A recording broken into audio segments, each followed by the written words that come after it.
edges and shelves are great. So what that means, think of a lake. There's usually a drop zone in the lake where it's shallow and suddenly it drops. Mm-hmm. If you can find that drop zone, and in fact, you can use Google Maps. I do this all the time. I'll walk on the lake with the Google Maps on satellite image. Oh, yeah. And I can see the drop zone. And you can actually walk within like 4 feet of where that shelf is.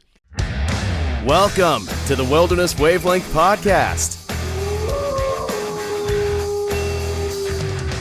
This is it, another episode of the Wilderness Wavelength Podcast, based in Hinton, Alberta, the gateway to the Rockies. I'm joined by Scott Sunderwald. Welcome to the show, Scott. Thanks, George. Good to be back. It is, great to have you here. We're, end of November. Winter has hit us now. Like we got a foot of snow. It's like minus 16 out right now. Yeah. Do you like winter more than summer? I know you said you like winter camping more than summer camping. I think I like summer better than winter. I really like the shoulder seasons. I like fall. I do like winter camping. I think mostly for the solitude, no bugs. Yeah. The ice fishing's great, but yeah, it gets a bit long, 6-7 months of winter and you're like, okay. This episode we're digging into ice fishing.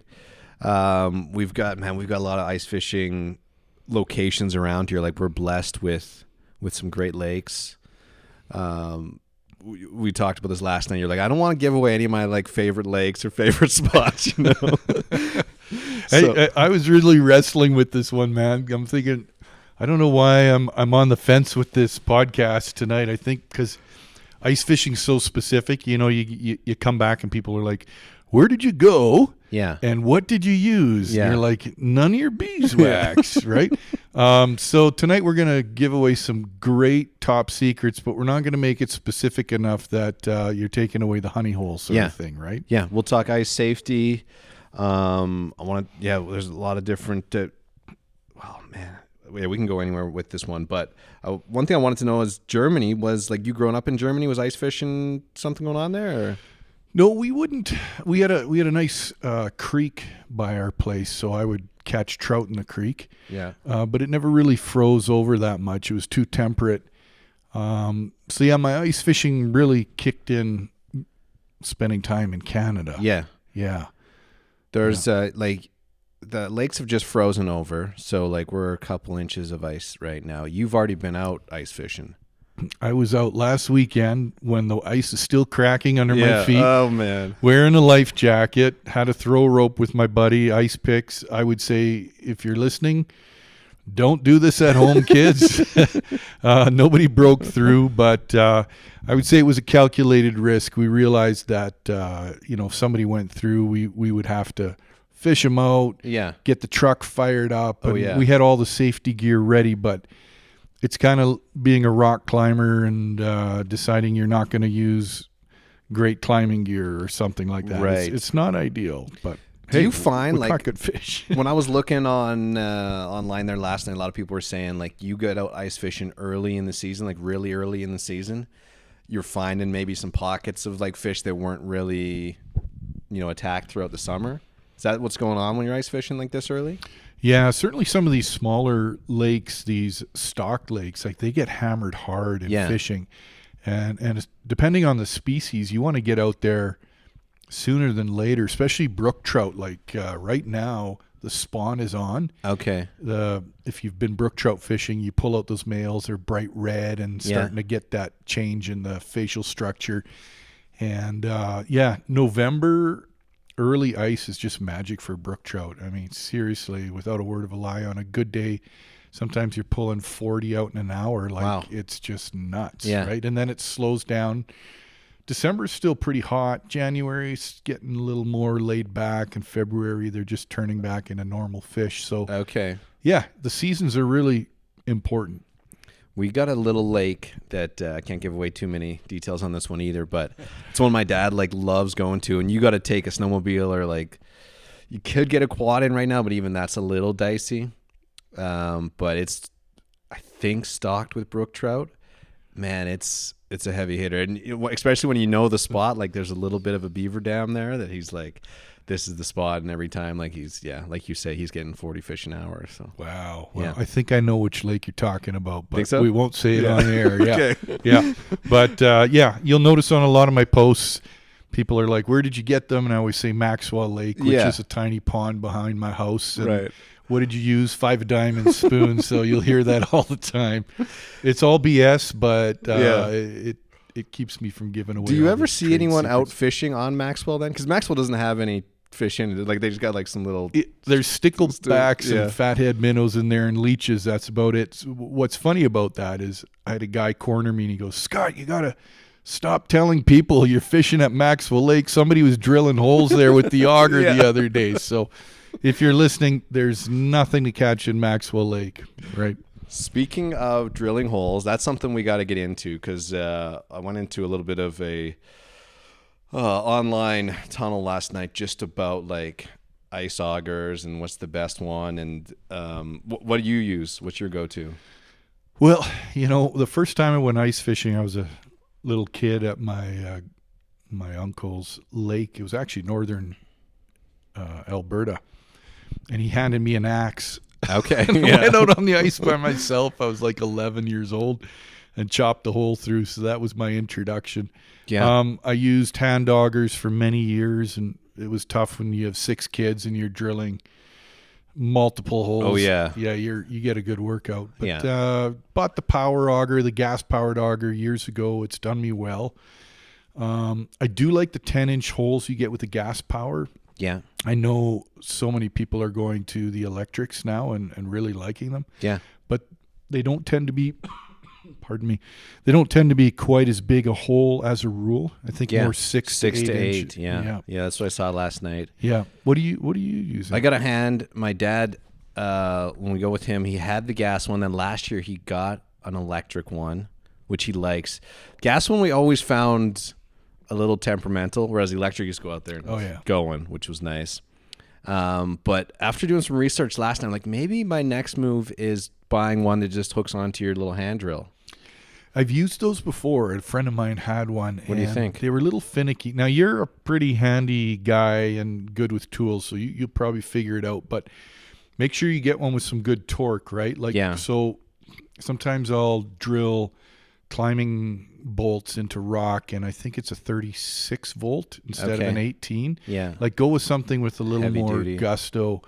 I would say, if it's fairly thin ice, like 6 inches to a foot, you're good. I wouldn't try to grind through 3 feet of ice with one of those. It's going to burn out. That's a long day. Yeah. Plus, you're going to get a smaller hole, right? If you want that 8 to 10 inch hole, you need that power. And it depends. Are you going after pike? The worst thing would be to get a 25-pound pike on the line and it's not going to fit up your 6-inch hole, right? Heartbreaking. Yeah. How many holes on average do you drill in a day? Are you kind of hopping around all the time, or do you hang out at the same spot? Or I move around a lot, and that's sort of, I'm sure we'll dive into technique here, but if I'm not catching fish within a half hour, I don't like my spot. I like some fairly immediate either sightings or a hit or something to know. Yeah. Because you either hit the school or the honey hole or you don't. And it's interesting. I've been on lakes where people are like, I didn't catch a thing. And it's like, well, that's because the fish are congregating in 2 spots on that lake. And if you're in the wrong spots, you're skunked. Yeah. If you're in the right spot, it could be nonstop action. So I do tend to drill a lot, move around a lot, and try to find the fish, right?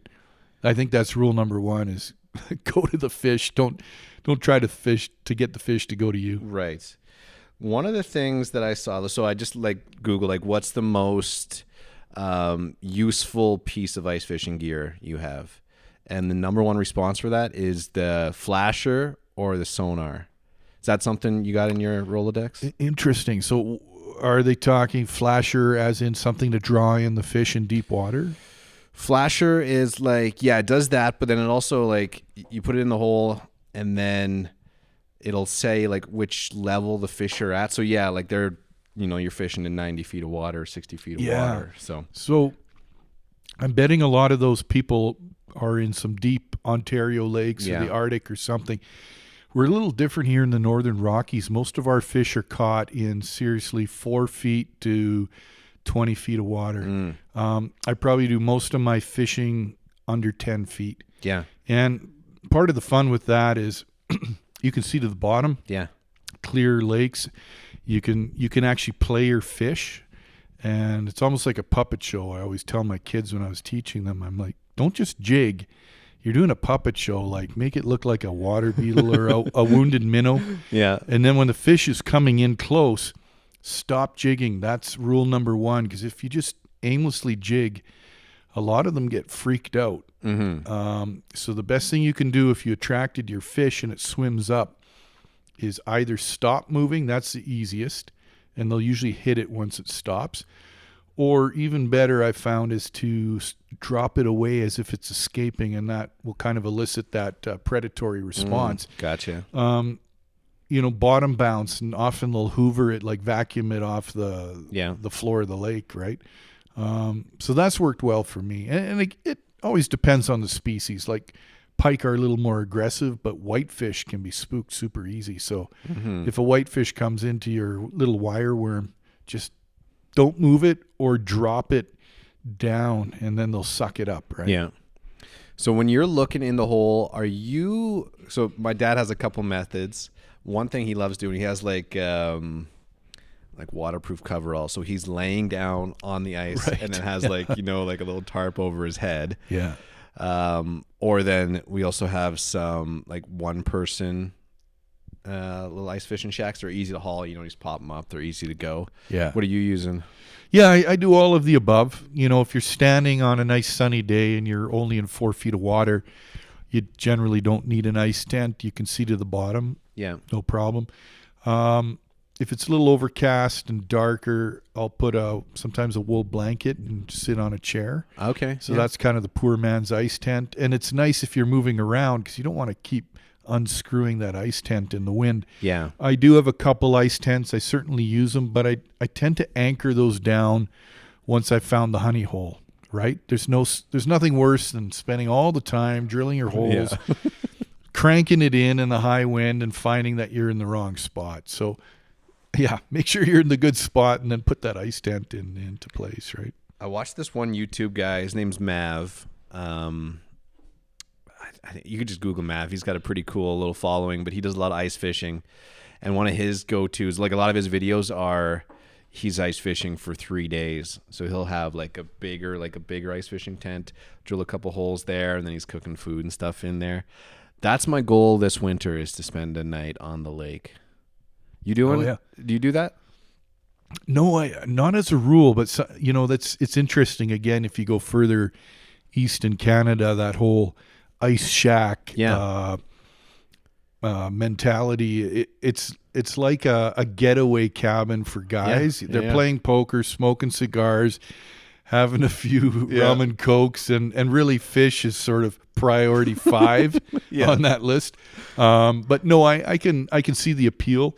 I've seen these trailers that you can pull onto the ice, and they're pretty fancy. Yeah. They're heated, and you've got the holes in the ground. And, they're pretty slick. They're pretty nice. Yeah, I saw like Grand Cache Lake, just driving around there last winter. Man, they got like some setups that are like, people are just using holiday trailers. They're getting out, drill a couple holes in the bottom, and that's I think it'd be fun. The issue with us in most of our lakes here in the parks, we're not allowed to keep these overnight shelters, right? Or we can't set up an ice shack and walk away and come back on the weekend type of thing. But in certain places you can. Yeah. So that changes everything.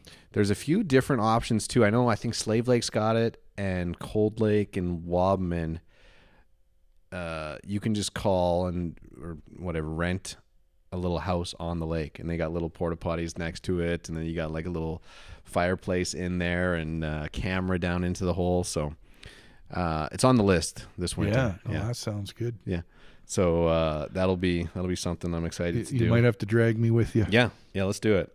There's I was talking to a buddy the other day, and like they're $200 a night, but you get 4 guys in there and some bunk beds, and like you say, it's fishing's not the main priority for that kind of trip, but yeah, I think it'll be fun. Okay, so when you're out there, then you're as we mentioned, you're drilling multiple holes. Are you using like the tip ups? Is that Yeah, so tip ups, I use a lot of tip ups, and for those who are listening who aren't used to ice fishing,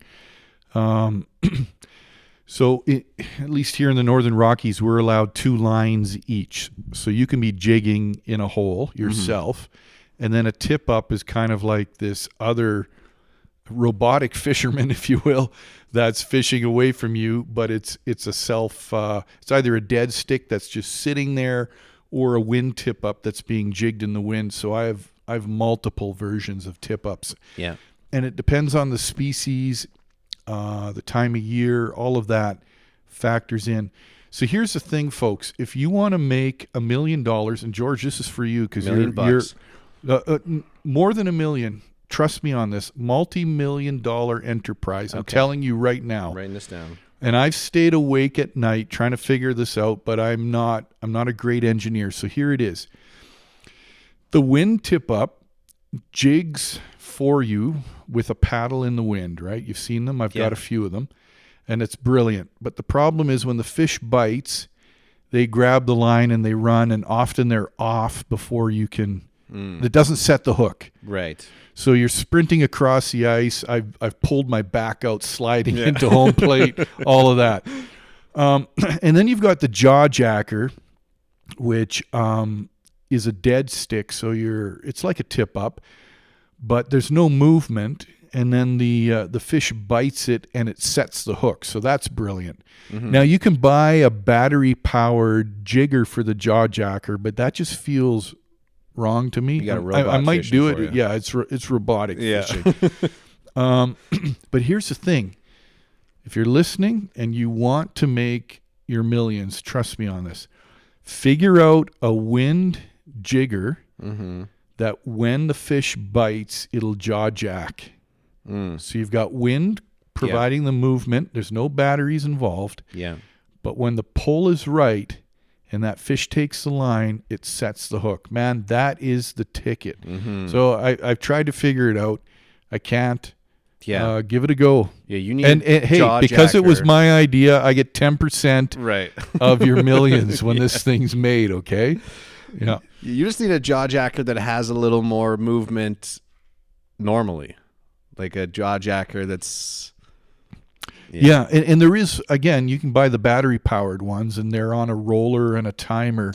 But I look at them, but it just feels wrong. Yeah, yeah. Something ain't right with the setup. Yeah. I feel like I'm cheating looking at that, but I am highly tempted to try it. So there you go, wind tip up with a jaw jacker built into it. I like it. Okay. Yeah. So then let's say you got your tip up going, you've got your jig in there too. What are you using for? You want to give away any hooks that you're using? Oh, yeah, I can give stuff away. We can talk species and techniques. I'm just not going to give away locations. But back to the tip up. So, you can buy those little bells that you clip on them. Right. Yeah. Or I'll use flagging tape because, remember, you might be 20 feet away from this thing jigging. Yeah. And if that tip up starts bouncing, you want to hear the jingle of the bell or you want to see a flag go up so that you can set that hook. Otherwise, you've lost your fish, right? So what was your question again? Well, what are you using for bait or hooks? Okay. It depends on the species. So we can walk through a bit of this. And again, it's very species specific. So in the Northern Rockies, we have brook trout, rainbow trout, brown trout, perch, whitefish, walleye, also known as pickerel, northern pike, and burbot. Those are kind of our key game species, unless I'm missing something. If you like a sucker fish sandwich, we got those as well. So, taking around, yeah. Yeah. So typically for your trout species, you can use those plastic jigs or the rubber jigs. You've seen them, right? And what a lot of people mess up on in ice fishing is they don't go small enough. Like a lot of fish are cruising around looking for little water beetles, freshwater shrimp, little nymphs and things. So they're not looking for a big honking thing. It'll scare them off. Yeah. Small is beautiful when you're ice fishing, and you can catch monsters on tiny hooks. But you can't catch little fish on big hooks, right? So go small. And bucktails is another thing. You can look them up. They kind of have that feathery, or it's called a bucktail because you can tie your own, use the tail of a white-tailed deer and take the hairs off. Those are great for trout. Teardrops. I went into Bass Pro and Cabela's, and I talked to the guys there in the fishing department. They had no clue what a teardrop was. Guys, you need to learn what a teardrop is. It's looks like a teardrop. Usually they're bright fluorescent orange. Yeah. Very tiny, about the size of your pinky fingernail. Yeah. And the fish love them. Put 2 maggots on them, and those are really good. They look like a water beetle to the fish, and can be quite effective. Wire worms look like a freshwater shrimp, and it's a hook wrapped with usually brass wire. So those are good for whitefish. Some of this gets really technical, George. I don't know if people showed you, but with your teardrops and wire worms, you can't have them hanging down. They have to be hanging perpendicular to the floor of the lake. Mm-hmm. Does that make sense? Yeah. If it's hanging down, it looks dead. If it's perpendicular, it looks alive, like it's swimming. So you have to actually bend that little teardrop or wire worm on your knot so it's floating perpendicular like this. And that makes all the difference. Sometimes it's all about the little details with these fish. So whitefish, if I'm going for whitefish, and they can get really big. I mean, you can get some monster whitefish, but they're little insectivores. Are sucking up scuds. So you're going for wire worms, little wire worms, teardrops, couple maggots can help. Northern pike, they're a little more aggressive. So I'm usually using some big rubber jigs with either chunks of a smelt on the end or some fins from fish that you've caught previous, and they love that. Yeah. That's we've done a fair bit of fishing. I'll give away a lake that we've caught some fish from. Long Lake. You ever spend any time in Long Lake? No, I know Long Lake, Saskatchewan. I've never been to Long Lake, Alberta. Yeah, there's a couple Long Lakes in Alberta. This one I think it's called like Long Lake, Yellowhead County, but it's just north of Edson a bit. But lots of pike in that lake, and there's some whitefish in that lake too, or maybe perch in that lake. But yeah, we've caught a fair bit of jackfish there if you're looking for a nice spot to go. And there's a few like deep holes there too, which are nice. So, yeah. So what are you using for northern pike? Maggots on a hook. Yeah, I've got a little kit just for pike, but a lot of fish looking things. Okay. You know? So then either like a little spoon that looks kind of like a fish has worked a few times. My dad's a big fan of corn. We always got corn with us. For trout? Yeah. Yeah. They'll hit that. Yeah. Kind of like throwing corn in the hole too, because then you can see the bottom a little better too sometimes. So yeah, gets your eyes to focus. Yeah, with the northern pike, yeah, some guys will use smelts. I used them for years. Or you can go buy herring, in Superstore, buy a big package and put 2 treble hooks through them. Yeah. So I've used that, but again, I found those rubber jigs, a 2-tailed. Now I'm really giving away my secrets. Holy moly! Give me a bit of scotch, and I'm just like a canary here. So yeah, a rubber jig, a yellow one with 2 tails. Put a fin of like a whitefish or a trout on that. Okay. On a wind tip up, so there's a bit of movement. Holy moly! Really? Eh? Yeah. Now you're in the money. That's the go-to. Yeah. Is this all just trial and error for you, or did you have someone kind of teaching you some ice fishing techniques? Or it's all trial and error. And so the beauty of being able to have 2 holes is what I do is when I'm jigging in my main hole, that's the stuff that I know works. Mm-hmm. And then the tip up is my experimental hole. Okay, yeah. So you can just fiddle around, try something completely different, and if it works, and suddenly you'll crack the code, and you'll be like, oh my goodness, this is it. Yeah, this is it. I got it right. Yeah.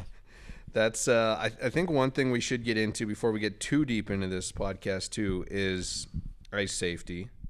I mean, you always hear stories of guys like trucks going. I think truck went through Sylvan Lake last year, and quads going through, and So what's your go-to? As you mentioned, like you were out there on pretty thin ice this year, so you had a life jacket on, which is not normally something you would do, but in this scenario. Yeah, first of all, don't go on thin ice. Don't do what I do. Do what I say, right?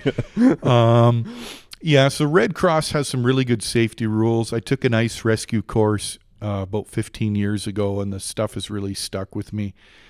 First of all, cold water will kill you 100 times over before grizzly bears will. It's seriously dangerous stuff. Even if you get out and you're solo fishing, you might be so seized up because you got that magic 10-minute window before your muscles seize up. Doesn't matter how big and strong you are, you won't be able to make a fist after 10 minutes. So even getting your keys out of your pocket to your truck and opening your truck door, turning on the heat, you might not have that dexterity, right? So it's really serious stuff. And no ice is ever 100% safe. So, but the Red Cross rules for ice, and this is clear solid ice. This is not honeycomb ice, which we can talk about a bit. 15 centimeters depth for one fisherman alone. So I'm not going to translate this into inches for all our American friends. You'll have to look us up. 20 centimeters depth for a group. So if you're going skating as a family or a bunch of you are ice fishing, it should be 20 centimeters. Yeah. These are minimums, right? If you got your snowmobile or your quad on the ice, it should be 25 centimeters. If you got your pickup truck on the ice, it should be 35 centimeters. Yeah. And make sure you're driving with your windows down and your seatbelt off. Okay. Because that's a good idea. Guys have fallen through, and it can happen sudden. Yeah. And the pressure on the doors, you will not get that door open. Yeah. So at that point, you're kicking at that glass, hoping you can shatter it, which is a horrifying prospect. Right? Panic. Yeah. Yeah. If you are, ice highway truckers, it's a minimum of 40 centimeters thick ice, solid ice for like a semi truck. Yeah, something heavy duty. Yeah. But the type of ice is really important. Again, you don't want to be on moving water. Rivers are just a no-go. Don't go to the mouth of a stream.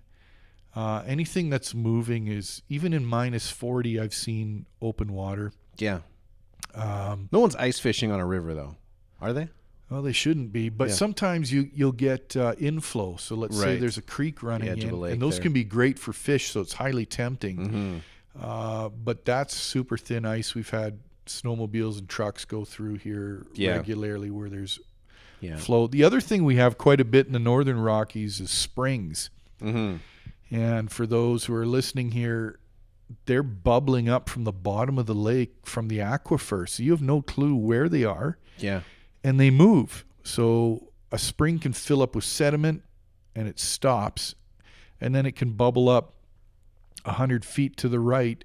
And suddenly you have open water and it's minus 35 degrees outside. And you've got this big circle and the rest of the ice is 3 feet thick. So just keep that in mind. Like, nothing's 100%, so always have ice rescue gear that with happened last year. We were out in Rock Lake. Man, it was middle of December. The ice was a foot thick, more than a foot thick. And we were out there skating. We weren't fishing. I don't even know if you can ice fish on that lake. Can you ice fish on Rock Lake? No. You're not allowed to ice fish on rock. Don't say anything incriminating on the show. Right, yeah. We were out just skating. It was amazing because, it was so windy that there was no snow on the lake. So we could just, fire a hockey puck and it would just go. So me and my boy were skating around. Wife was out there with her boots running around. We had my dog out there. He was just bouncing, chasing the puck around. And all of a sudden he fell through. and it was like your dog fell through. Yeah. Holy. And it was kind of at like there was a little snowbank pile there. And so he goes down. I'm like, oh my God, like what's going on here? And he's on the edge, just kind of trying to pull himself out. And so I was holding on to my baby, and I was like, okay, this is like a little freaky. And he was able to pull himself out. I'm like, okay, let's get off the lake then. But I mean, the rest, like you could see right through. Like, I mean, it's more than a foot thick, but this one little area was just wide open for some reason. Just a spring, bubbling up from underneath. Yeah, so like a little dicey. So like you say, you never really know. You could come across that pretty quickly. Yeah, when I took my ice rescue course, the instructor who had to fish bodies out of water, like this guy's a real deal. He said so many people drown trying to save their dogs. Yeah, it happens quite a bit because dogs, of course, are a little more risk taking, especially in rivers. You walk by the river, little skiff of ice, and suddenly the dog's in the river. Oh yeah, and owners will go running after and jump in after their dog, and they're done, right? Yeah. So that went through my mind like so quick. Was like, oh, what am I doing now? Like, am I running over there? I got to put my kid down, run over there, and we should talk about what happens when you fall in and how you get out. That's really important. Yeah. So a colleague of mine, Darren, but Darren Bath, we cut a 6 foot by 6 foot hole in 2 feet of ice with a chainsaw so that we could jump into the lake. Oh, wow. Yeah. It was hard work, very heavy. And was this for like an ice rescue sort of scenario, or just for? Yeah, this was for the rescue course. So then we took turns as participants jumping in, and saving each other with ropes and the carabiners and ice screws and how you pull each other out. But so here's the deal: when you jump in first, you'll get what's called the cold shock. Mm-hmm. It's that gasp reflex, and we've all had it. If you've been in Canada on a cold lake, and you get sort of that, right? You're sucking in and it's an involuntary reaction to cold water. Mm-hmm. So most people will drown in those first 3 minutes because of the cold shock. They could be the best swimmer, and they could be Olympic swimmers, but their reflex is causing them to gasp and suck in. Mm. And so you really got to try to calm yourself down. The cold shock will subside after 3 minutes. And you have a total of 10 minutes to get out of the icy water before you seize up. So you're the best swimmer in the world. Doesn't matter. You have a 10-minute window before your muscles will stop moving. Yeah. So what most people fail to do is they try to pull themselves up the ice shelf, which is a no-go unless you got your ice picks with you, right? Those you can buy them at Canadian Tire, pull them apart and stab the ice. Yeah, they're like little picks that are usually on a string. Hey, you got them on your neck or whatever, and you'll be jabbing in. You can make your own with a nail and 2 blocks of wood, right? Yeah. If you don't have those, which I would venture to say most people don't, you've got to kick your legs up and get like a seal, get horizontal with that ice shelf, and try to slide on it and roll out. And you're supposed to go out exactly the same way you came in. Do you know why? Because it was solid to a certain point. Exactly, right? So if you roll out on a different spot, you might be in candle ice, honeycomb ice, and now you're in deeper, continually crashing through. In deeper problems, So roll out and roll back to safety. Again, you got that 10-minute window before you seize up. So if you can't get out in 10 minutes, this is where it gets really scary. Maybe you're by yourself. Nobody pulls you out. Yeah. You will sink within about 15 minutes. So that window is very short. All the air space in your clothing will start bubbling out. And then you'll sink like a rock to the bottom of the lake, even though you're alive. You're just sort of, you can't move. So what you got to do is put your arms on the ice shelf and freeze your arms to the shelf of the ice. Okay. So that your body won't slide down the hole to the bottom of the lake. Yeah. And in that position, frozen to the ice shelf, if somebody finds you within an hour and a half, you can still be revived with medical professionals. If you sink to the bottom, this was the most ghastly part of the whole course, is we had this giant treble hook, and we had to bob in the water, and the instructor dropped a mannequin to the bottom of the lake.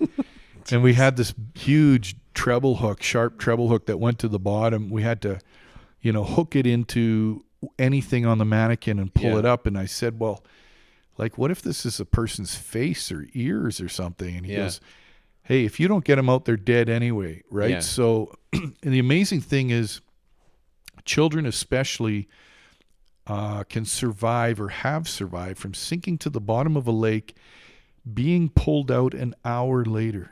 Wow.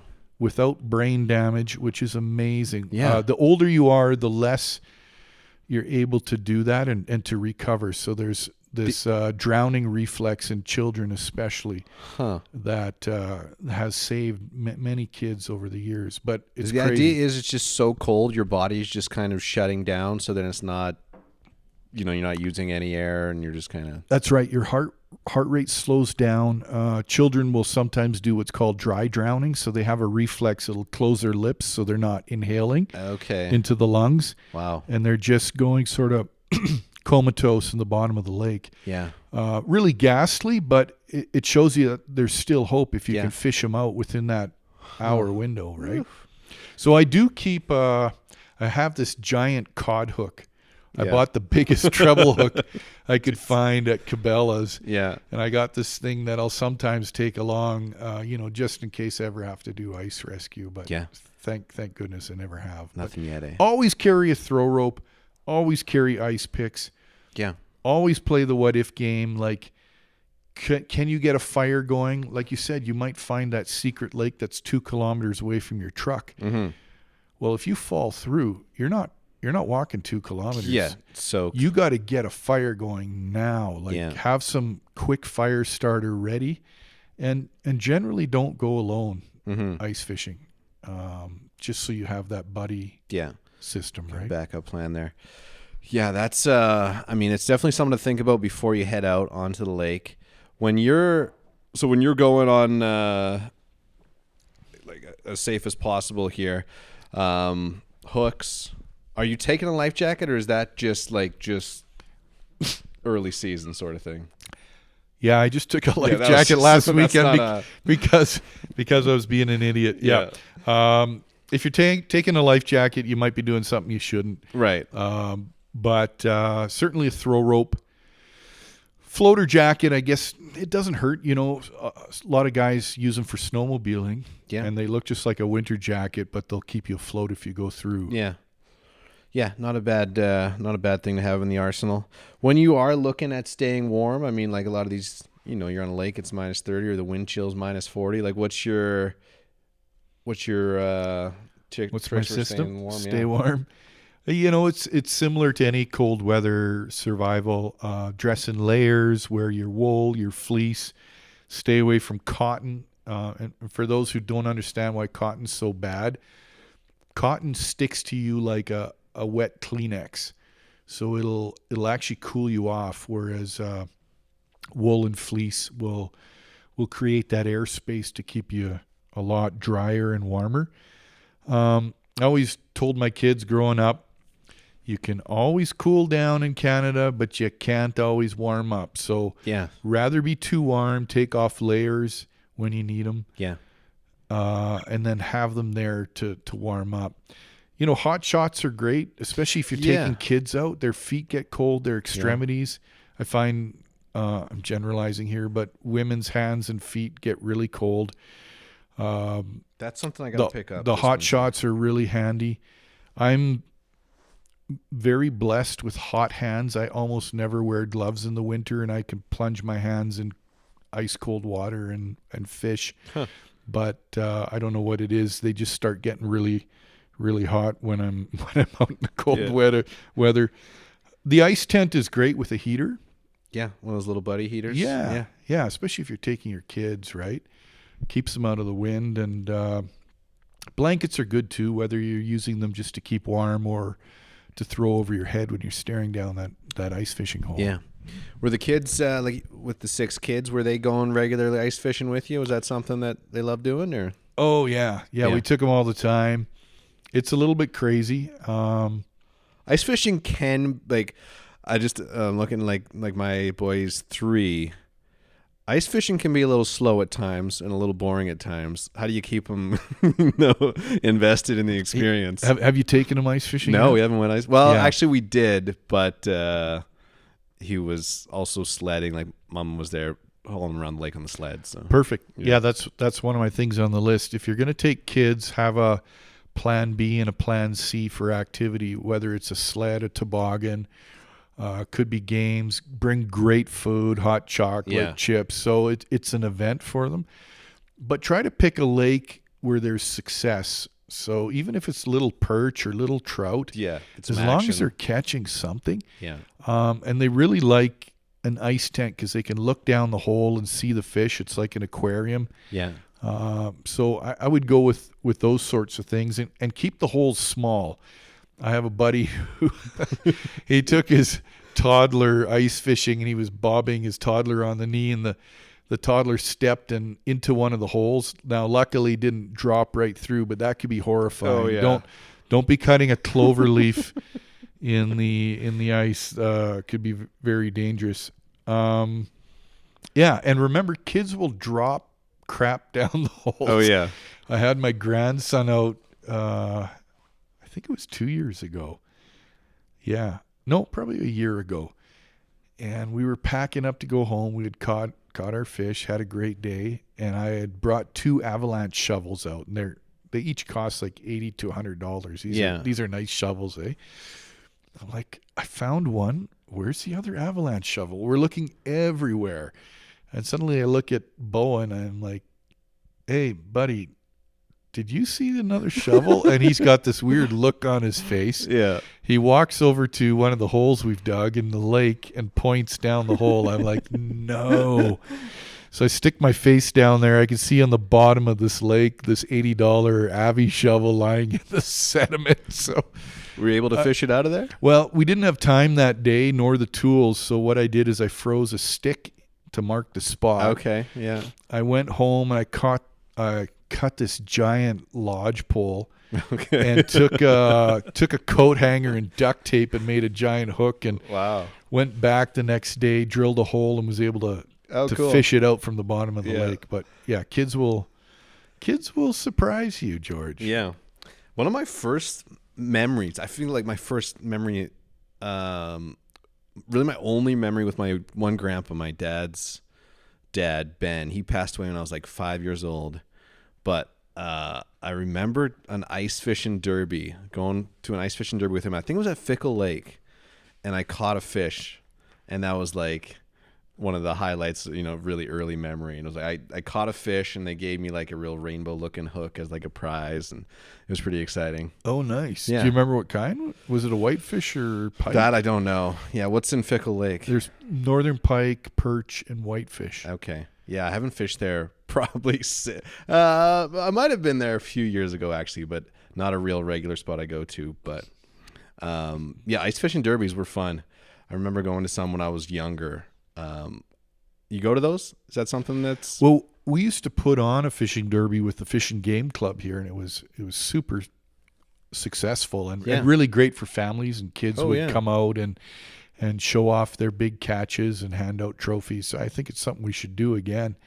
I'm not really into the big, hey, $150,000, win a truck and an outboard motor sort of thing. Yeah, it's tough because then people are bringing in their fish from somewhere else or something. Putting weights in fish and stuff. But, just a fun event for kids. And then we would teach a little fishing clinic and just make sure people are trying it for the first time and having some fun and success. I think that's a great way to go. Yeah. It was just like a real family memory. I remember Dad had an ice fishing tent. Mom was out there. Like it was just, it was a good time.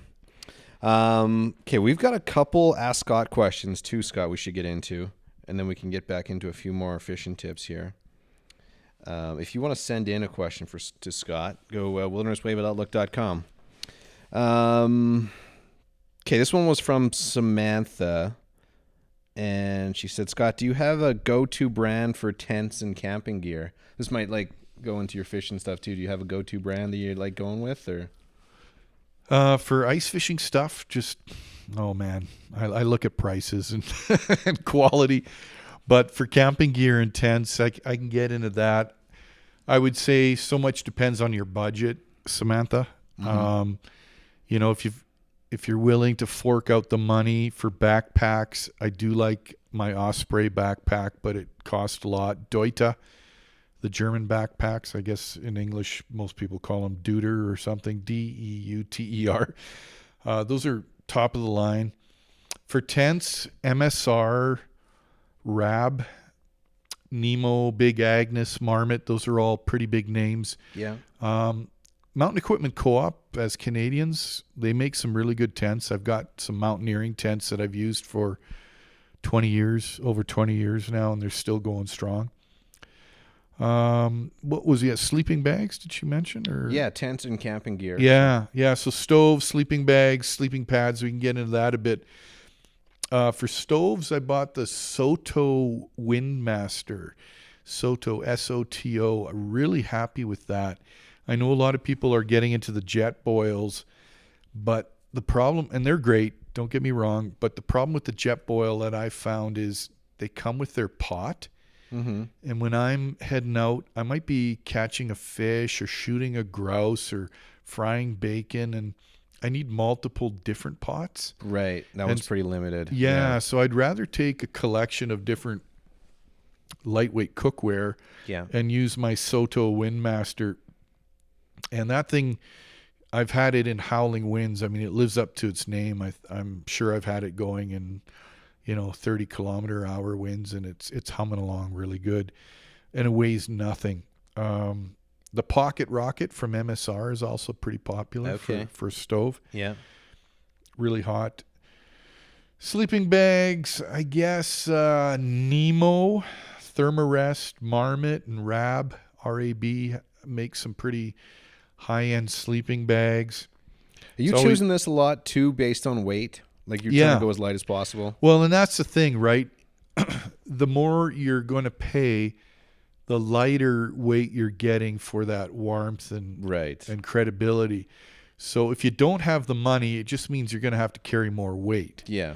And we can talk about sort of bargain basement stuff, and I've done that for most of my life. A good sleeping pad is key. A lot of people don't think about that, but that R value, getting you off the snow or off the cold ground. I like an R value of 4 or 5. And Nemo, Thermarest are, pardon me, I've got a cold here. They're probably the best sleeping pads on the market right now. And inflatable, really comfortable. It's not like the old days when you had those thin foamies where your hips and shoulders hurt you in the middle of the night. Now you get a really nice thick mattress. But if you don't have the big budget and you've got sort of a mid-range budget, I would go North Face, Mountain Equipment Co-op, or Mountain Hardware. All three of those companies make some decent mid-range gear that I've used for years. And if you're bargain basement level, you're putting your dimes and nickels on the table to buy your camping gear, and I get it. I've been there. Go to Canadian Tire, use some Woods gear or Coleman, and it'll get you out there, right? Yeah. I think that's the battle half the time too. Like you say, it's I mean, you can spend thousands of dollars on a tent, but if you're just looking to get out there, especially if you're just heading out in the summer, like Canadian Tires or even Marketplace, go get something used if that's what you're looking for. But well, thanks for that email, Samantha. This was an email that came in from Byron. Scott had mentioned this on the podcast that this was controversial, so we actually had a couple emails about this. But he said, Scott, first, I do want to say that when you get a deer, you can cook the meat however you want. But soaking it in ice water takes all the wild taste out of it. You might as well just buy chicken from the grocery store. And we talked about that on the. I told you it'd be controversial. Yeah. He didn't really have a question. He just wanted to say that he doesn't soak his in ice water. So. No, that's fair enough, and I'll respond to that. That's great. I certainly eat deer meat without soaking it. But let's put it this way. If you shoot that big buck in the rut, Yeah. it's got that musk flavor, and you're trying to make it palatable for your in-laws when they come over. Right. Yeah.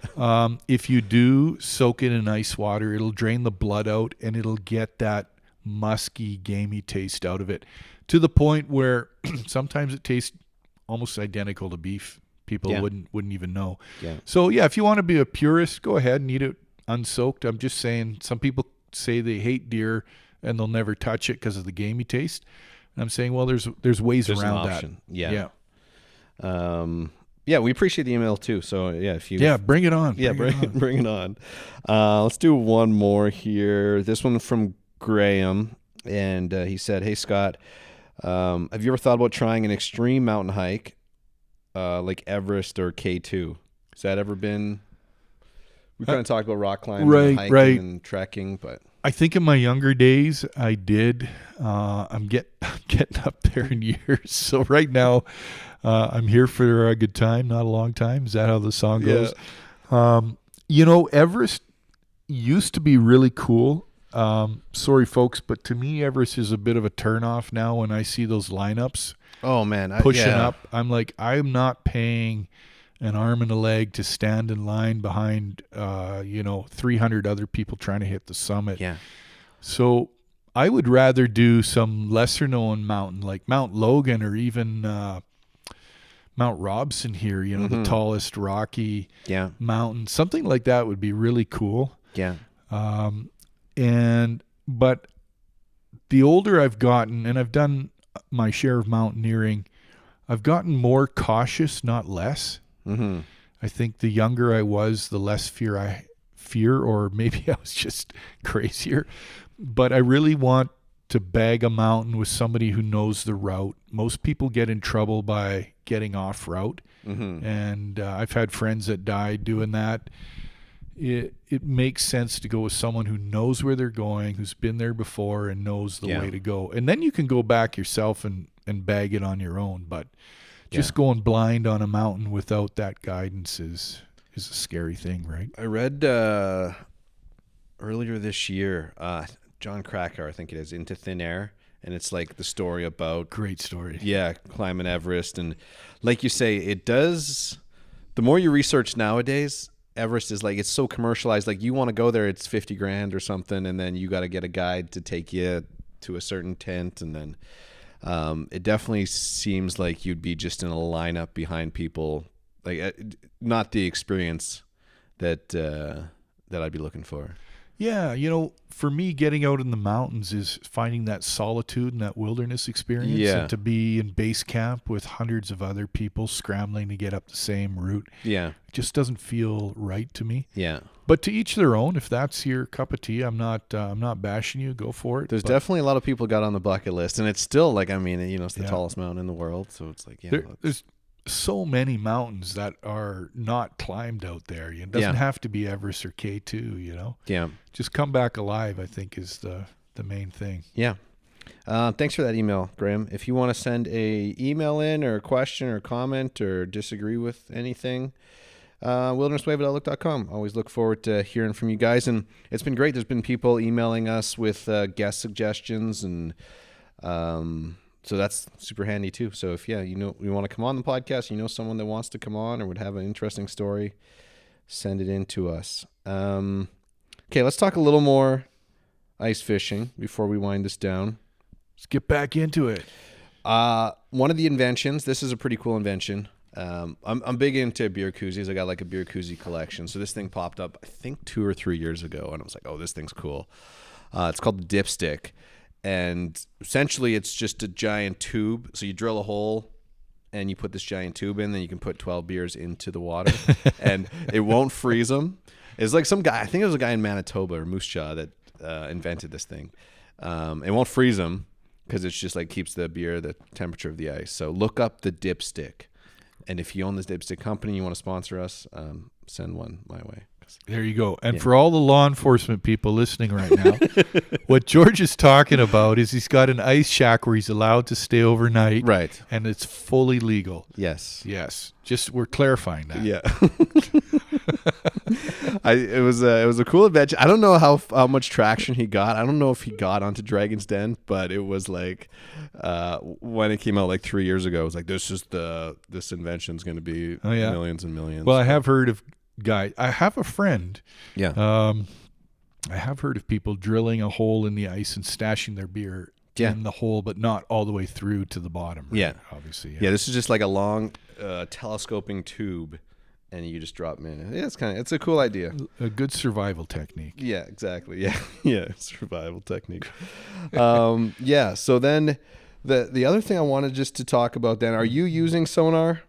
Sonar not necessary in these lakes? Yeah, because I'm not going super deep. Again, if we're talking, if I was up in Northwest Territories, super deep going for lake trout, it'd be a different story. Or Lake Superior, some of these folks really need that. We're tending to be fairly shallow here, under 20 feet in the Northern Rockies. I have friends who've used fish finders. It's kind of cool, or the cameras, drop them down. Yeah. To see what's going on. I just go more au naturel. Hey, sometimes I've even gone with the dog bane fishing line and a moose hook just to go super primitive and, challenge yourself. Successful. Yeah. If you're going to go that route, you really need to get the fish out fast. Like, you can't play them long. There's just no serious barb on that. Yeah. So you lose more than you catch, but I've done it. And they're hard earned for sure. Do you have any ice fishing lakes that you haven't tried yet that you'd love to go ice fishing? Like, would you up north, or Saskatchewan's got some pretty good lakes. They got some giant lake trout in them, and it's more the target fish. Like, I'm always looking for what I can't get here, so we can get a lot of good stuff right around where we live here. But I do like burbot, also known as ling cod or ling. Have you ever eaten a burbot? I don't think so. It looks a bit like a catfish or a big eel, and it wraps around your arm when you pull it out. They're super, people find them super ugly, but they taste fantastic. Poor man's lobster, the flesh is really dense, and so you can melt some butter and garlic on them. And Google a picture of a burbot. I've caught a few burbot, but I would love to catch more. And we just don't have a lot of burbot in the locality here. Yeah, so those would be cool. Walleye too. We don't have a lot of good walleye lakes here, so I would travel to catch walleye because it's arguably the best freshwater fish out there. I should have talked to my buddy. I was just thinking of this now. He got I think he actually had to go drawn maybe, or had to buy a special license for to do some ice fishing for some walleye. There's a lake down by Edmonton somewhere last winter, and Lac St. Anne. You can get tags for walleye. Okay, maybe that's what it was. Yeah, and it sounded like his buddy had a little spot near the lake, and it worked out good. Yeah, I've caught them there in the summer. There's some beautiful walleye there, but a lot of the fisheries are going to the tag system, which I'm fine with. It's almost like deer hunting. You got your 2 tags, and those are your walleye. And, yeah, it's an exciting way to fish. It makes it feel like it's a little more of an adventure than just going out and saying, "Okay, I guess I'll get a rainbow trout today." So, yeah. What's your favorite fish to go after then around here? Like brook trout this time of year? Yeah, brook trout, rainbow trout. Whitefish, it tends to be more later in the season. I find the good time to go for whitefish is January, February. So I'm doing my trout species more before Christmas. Yeah, and then targeting whitefish and pike after. That's just what I found. It's not a magic theory. Perch, some of your perch lakes are fun too if you can find the school. But it's always fun. And there's something about fishing. It's a bit like gambling. I'm not a gambler, but I can see the appeal because you don't know what's going to come. Right? You're sitting there, and suddenly out of the blue, luck strikes, and it's just very fascinating for you and your family members when you're pulling stuff out on the ice. Anything else we should mention, Scott, that I didn't bring up on this episode we didn't chat about yet? Yeah, I think there's a couple techniques I wanted to get into for people who maybe haven't ice fished a lot. First of all, you might hear us talking about tip-ups and augers and tents and this and that and the other thing and think, well, that's just way too expensive or too much work. It's an investment if you're going all out for sure. Yeah, it doesn't have to be that crazy. Like, seriously, I started with an axe on the ice. You can take a stick and tie some 6-pound monofilament line, put a hook and some bait, and you're ice fishing. So you don't need top-of-the-line gear to have success or to even have fun. Yeah. I got an uncle. He just uses, like, he doesn't even have a rod. He's just using, like, a reel of line that has a hook on it, and like he's drawing his holding on to like his basic. Yeah, no, I've done that as well. Again, if you're with kids, a wood stick, or we used to use those chunks of styrofoam insulation, like that really dense stuff. So if they drop it, which they will 100 times, it doesn't sink to the bottom of the lake. So yeah, I just wanted to say you don't need top-of-the-line gear to get into this. The other thing is a bit about where to ice fish. So without giving away my honey holes, I wanted to give away a few tips. Okay. Edges and shelves are great. So what that means, think of a lake. There's usually a drop zone in the lake where it's shallow and suddenly it drops. If you can find that drop zone, and in fact, you can use Google Maps. I do this all the time. I'll walk on the lake with the Google Maps on satellite image. And I can see the drop zone. And you can actually walk within like 4 feet of where that shelf is. If you drill on the shelf, you tend to find a lot of fish coming up the depths, or they cruise along the shelf. So that's a good trick.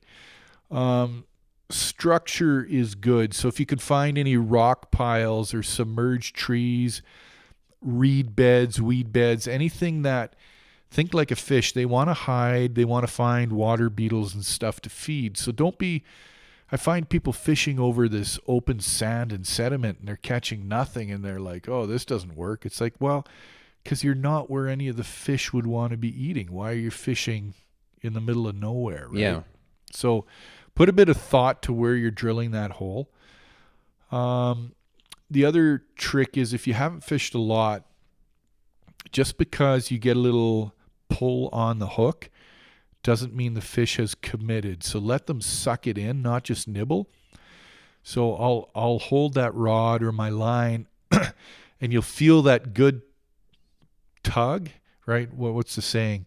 Fishing is one jerk on one end of the rod waiting for a jerk on the other end of the rod. So wait for those jerks and then set the hook. So setting the hook means you have to pull it tight so it catches in their lip. Yeah. A lot of people don't know that. We take that for granted, that everybody knows that that's what you need to do. If you don't set the hook, the fish is just going to steal your bait and bugger off. Right. So, yeah. That's something you need to teach people. The other is, when you get the fish on the ice and you're screaming and you're high-fiving, cover your hole with your boots, please. I have seen more fish than I can count. You know, they'll flip off the hook and everyone's screaming and squealing in an ice tent. Yeah. And the thing, beautiful 3-pound trout, slides back down somebody's hole. So everybody cover your hole is really, really important. The other thing is the time of day. It's like hunting. If you're listening and you're a hunter, you know to go sort of sun up and sun down. Yeah. Fishing is the same. There's a feeding frenzy at twilight. So if you're fishing at 2 in the afternoon and not catching, it's because the fish are often sleeping. They're lying. I've seen this. I've verified this. I've been on ice when the ice is so clear that you can see to the bottom of the lake. Yeah. And in the morning, the brook trout were all shallow within like 5-10 feet of water.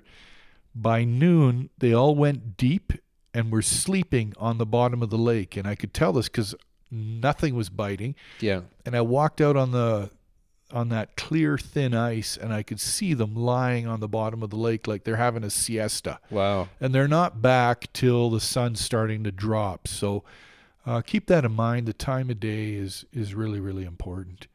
I saw something last night just when I was doing a little more research on this. A couple tips like kind of related to this. They said like let's say you're mid-afternoon, you're out hunting or out fishing jackfish, and nothing's happening. Guy would get on a skidoo, rip around, do a couple laps, and try to get them moving around a bit. Have you heard that? It's funny because I've heard both. I've seen people say, "Don't make noise on the ice because the fish will scare away." That was half the comments on that too. And others are like, "No, a noise draws them in." I have seen when you drill a hole and you stir up the water and the sediment, even with that loud power auger, fish are curious and they'll come into that. So there is some truth to it, whether it's the snowmobile. I have noticed it with the power auger. What I will do, if you're not getting any action, take a spoon or a flasher, something silver, drop it down the hole and just jig it. You're not trying to catch a fish with that thing. But what you're doing is throwing some action in so that if they're, 30 feet out, 50 feet out, they see this silver thing flipping around and it draws them in with curiosity. So I've done that to pull them in and then drop your proper lures down. So there's ways of kind of being like, hey, there's something really cool here, Come try this out. Yeah. I like that. Yeah, I think that's a good idea. And, fish are very competitive. So if you get 2 or 3 fish trying for your lure, they won't be nearly as picky because they're all jockeying to hit it. So the flasher does the same thing. It makes them think that another fish is trying to feed there. Gotcha. So like, oh, no, I'm getting in on this action. Yeah. They're like, get out of my way. I'm going to hit whatever's there. So yeah. I'm trying to get into the psychology of the fish, but... Do you have any, is there like an ice fishing book or anything like that you recommend to anyone? Anything like that come to mind? Not really. No, I don't think I've seen a good, there might be some out there. YouTube is amazing now. So if you're heading out to target a certain species, walleye, perch, brook trout, it's worth going online and just watching others. But what's working for them? It's not gospel because different lakes have different feeding strategies. So just because some guy's catching lake trout one way in his lake doesn't mean you're going to catch them the same way in your lake. So I've really found that things can be very specific from lake to lake. There was one, I wrote that comment down too, that there was some guys that were saying that they had, just a kind of a basic ice fishing rod, and they switched to something that had like more expensive, like quite a bit more expensive a rod, but had a lot more like play to it. Right. And they said that changed their whole fishing experience. Really? Like they were catching so many more fish just by upgrading their rod. So could be something to think about too. If you got you want to upgrade your fishing game, maybe go for a little pricier rod or something that's a little more play to it might help you out. Yeah, and I would say, again, I think I mentioned this already, but go smaller, not bigger on your lures. If you're not catching, go small. Like I've had giant northern pike hit a wire worm. I was trying to catch whitefish, and a 15-pound pike hits this thing the size of your fingernail. Yeah. And if you cut open fish guts, you'll find all these little water beetles and things. That's what they're eating. So I find a lot of people are skunked because they bought the flashiest big thing they could find at Cabela's. But go small. Remember that most of them are insectivores. They're eating little water beetles, tiny minnows, and you'll probably catch more fish. Yeah. Hopefully this helped you out a bit, guys. This one thing about living in this neck of the woods is ice fishing season is half the year, so you might as well take advantage of it. It's great fun. Yeah. If you learned something from this, send us an email. Let us know if maybe we have something wrong or you have a tip you want to add to our ice fishing tips here. But man, I think we covered a lot tonight, Scott. And if you create the wind-powered jaw jacker, I get 10%. Right, remember wind-powered jaw jacker. So it's a jaw jacker that'll blow in the wind, but also instantly set when the fish bites. Yeah. I know people have created their own jaw jackers with rat traps and mouse traps. Oh, really? Yeah. So that's kind of cool. You don't have to spend $100 to do that. But think about it tonight at 3 a.m. Yeah. If you figured it out, phone George. Yeah. I get 10%. There That's we go. the deal. I like it. You can find Scott, and Scott's always posting pictures of, man, you guys were pretty successful in your first fishing experience too, eh? Looked like Maxwell Lake, 5 Diamonds, man. Yeah. Northern Rockies Bushcraft. Find Scott on Instagram and follow along with his ice fishing adventures this winter. Get a hold of us, wildernesswave@outlook.com. If you have a question for Scott or want to send a comment in, wildernesswave@outlook.com. Instagram, give us a review on Spotify. Thanks everyone that's been doing that too. We appreciate it though. So thanks, Scott. Thanks for coming on. Yeah, it's always great. Yeah, we'll talk to you guys next week. Wilderness Wavelength.